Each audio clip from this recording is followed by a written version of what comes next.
LD100H by Elitech. This is a heated diode leak detector. This evaporator coil has a small leak in it somewhere. So I'm just trying to search and see if we can find it. We're gonna see what we can find. All right, folks. As you can see, it has a visual and an audible detector. So if I had loud noise around me or something, you see how it went up. The visual display showed the severity of the leak. So which is cool.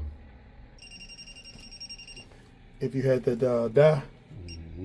All right, folks, as you can see, it does come with the light. So you can put some dye up in here also, and it's going to show up visibly.